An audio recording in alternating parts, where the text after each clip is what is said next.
भी ऐसा लग रहा है जैसे आपका पति किसी के प्रभाव में है, यानी कि किसी अन्य की बातों में है, तभी तो वो बिगाड़ रहा है इस रिश्ते को। भला कोई साधारण सा इंसान जो अपनी पत्नी के साथ खराब संबंध क्यों रखेगा? जब कोई पुरुष किसी महिला से विवाह करता है तो सोचकर करता है कि मुझे समस्त जीवन इस महिला के साथ रहना है, बिताना है, मुझे आगे गृहस्थ जीवन इसी के साथ लेकर जाना है, मेरे बच्चे होंगे, फिर गृहस्थी आगे बढ़ेगी, फिर हम बुजुर्ग होंगे, बच्चे बड़े होंगे और ये महिला मेरे साथी बनकर उम्र भर मेरे साथ रहेगी, मेरा ख्याल भी रखेगी, मेरी सेवा भी करेगी, मुझसे प्रेम भी करेगी, बदले में मैं इसका ख्याल रखूंगा, इसकी सेवा करूंगा और हम दोनों इस गृहस्थ जीवन में आगे बढ़ेंगे जैसे हमारे माता पिता आगे बढ़े। तो जब इतनी अच्छी सुंदर सोच के साथ एक पुरुष और एक महिला विवाह करते हैं, फिर पुरुष को ऐसा क्या हो जाता है कि तुरंत वो उस महिला के खिलाफ हो जाता है। कभी अपनी माँ की बात मान रहा है, कभी कोई अन्य महिला के प्रभाव में है, कभी अपनी शादीशुदा बहनों की बात मान रहा है और उसको सताने लगता है जो जीवन भर तुम्हारा साथ निभाने आई है।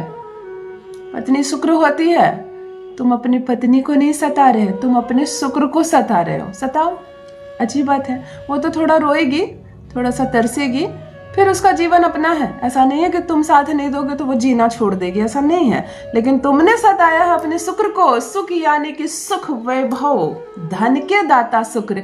जब तुम उनको रुला रहे हो तो तुम अपनी गति याद करो। आज भी मिसाल है, जो पति अपनी पत्नी की बात मानता है, उसको प्रेम करता है, सम्मान देता है, उसका कहना मानता है, उसे ज्वेलरी देता है, उसको उपहार देता है, उसका ख्याल रखता है, वो दिन दोगुनी रात चौगुनी कैसे जीवन में आगे बढ़ता है, संसार देखता है। और जिसकी भी पत्नी रो रही है, सिसक रही है, जाकर उसकी गति देखो। तो ये मेरी बहनों, यदि आपका भी पति किसी के प्रभाव में आ गया है, बहुत सारी बहनें लिख रही है कि दीदी मेरे पति पर किसी ने किया कराया कर दिया, मेरे पति किसी के प्रभाव में, वरना वो ऐसे नहीं थे, तुमने जब विवाह किया था तो सच में वो ऐसा नहीं था। अब क्या हो गया, किसके प्रभाव में आ गया कि बस किसी की बात ही नहीं मान रहा है, किसी की बात नहीं सुन रहा, उस पर किसी का असर नहीं हो रहा, वो बस आतुर है कि कैसे मैं इस रिश्ते को तोड़ दूं।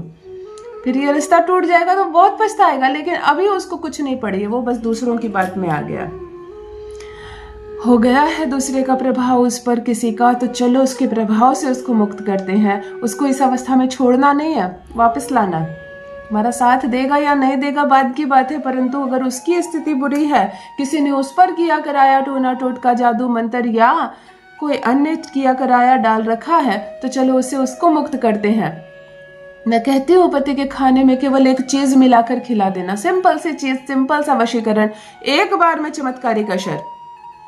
केवल पति के खाने में एक चीज मिलाकर खिला देना, खाते ही पति तुम्हारी बोली बोलेगा, किसी का भी असर उस पर हुआ हो, कोई भी उस पर किया कराया टोना टोटका जादू मंत्र किया हो, सबका असर नष्ट हो जाएगा। मैंने कहा ना, ये चमत्कार सिखा रही हूँ, चमत्कार होगा आपके जीवन में।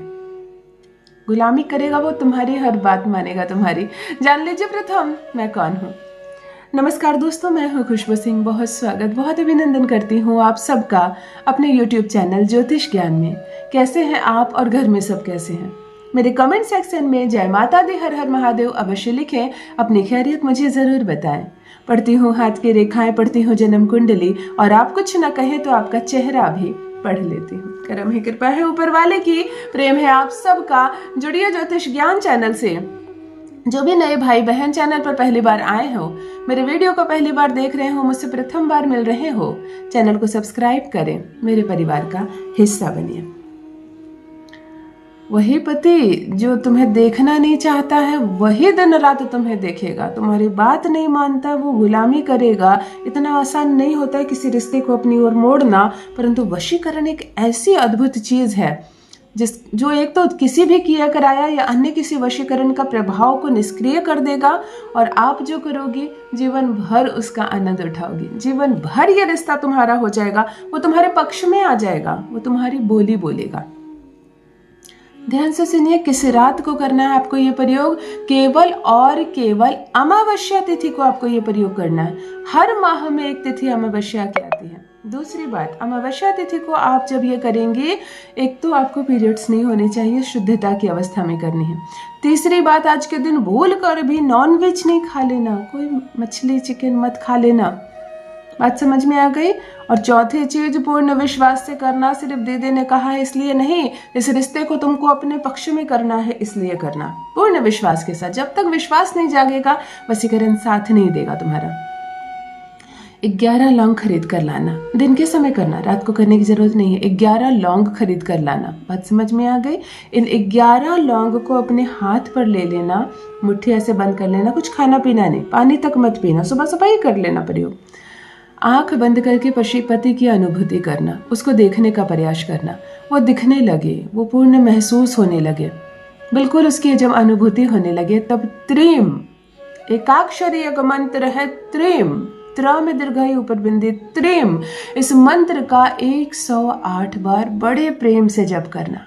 प्रेम से जप क्या होता है? प्रेम से जप का अर्थात बहुत सकारात्मक भाव से करना, बड़े सकारात्मक भाव से करना, मुस्कुराना मन ही मन, आनंदित रहना, हड़बड़ाहट में, क्रोध में, जल्दबाजी में नहीं। ऊर्जाएं तुम्हारी व्यर्थ ना हो, बड़े शांत मन से त्रिम मंत्र का 108 बार जप करना। अब ध्यान से सुनो, एक पुड़िये में 5 लौंग बांध देना, यानी 11 लौंग में से 5 लौंग बांध देना और 6 लौंग को पीस कर पाउडर बना देना। शुद्धता से पीसना, किसी पत्थर से पीस सकती हो, बहुत शुद्धता सफाई से ये काम करना। और 1 लोटा, पूजा का लोटा में जल ले लेना और जल में ये 6 लौंग के पाउडर मिला के झाग बना देना, बिल्कुल 1 लोटा जल तैयार हो गया। किसी भी काली माँ के मंदिर में जाना है आपको, दुर्गा माँ के मंदिर में नहीं, माँ काली के मंदिर में जाना है। यहाँ निष्क्रिय करना है, अन्य टोने टोटके और जादू के प्रभाव को यहाँ पक्ष में करना है किसी को। यहाँ काली माँ चाहिए हमें। इन 5 लौंग को भी लेके जाना, 1 लोटा जल लेके जाना जिसमें 6 लौंग तुमने पीस कर मिलाए, त्रिम मंत्र से दोनों को जागृत किया है। ये जो जल है ये ले जाकर काली मैया के चरणों में अर्पित करना, अपनी सारी समस्या बाधाएं बोलना माँ से। वैसे भी माँ के सामने जाते ही कुछ अलग ही अनुभूति होती है। और ये जो 5 लौंग की पुड़िया लेकर गई हो, इतने देर तक ही काली माँ के चरणों पर चढ़ा देना। 5-10 मिनट बैठना मंदिर में। जाओ तो जैसे अपनी मम्मी के पास आती हो ना, तो कैसे बैठती हो, अपनी बात बोलती हो, वैसे बैठना माँ के पास। फिर जब नमन करके जाने लगो तो ये 5 लौंग लेकर चली जाना घर। अब घर में सुनो ये बात, ये 5 लौंग पीसकर पाउडर बना लेना, 2 अलग अलग भाग में बराबर बांट लेना। आधा पाउडर तुम खाओगी, चाय में, दूध में, खाने में, किसी में भी चीज़ में मिलाकर, और ये आधा पाउडर यानी 2.5 लौंग का जो पाउडर होगा ये पति के खाने में जाएगा। हर हाल में उसको खिला देना है, किसी भी डिश में मिलाकर, चाहे नमकीन चाहे मीठा, कोई फर्क नहीं पड़ता, परंतु पति के खाने में लौंग का यह पाउडर मिलकर जाएगा। खाते ही सारे प्रभाव से मुक्त हो जाएगा, तुम्हारी बोली बोलेगा, हो जाएगा तुम्हारे पक्ष में। अपना अनुभव मेरे साथ भी अवश्य साझा करें। बहुत बहुत धन्यवाद।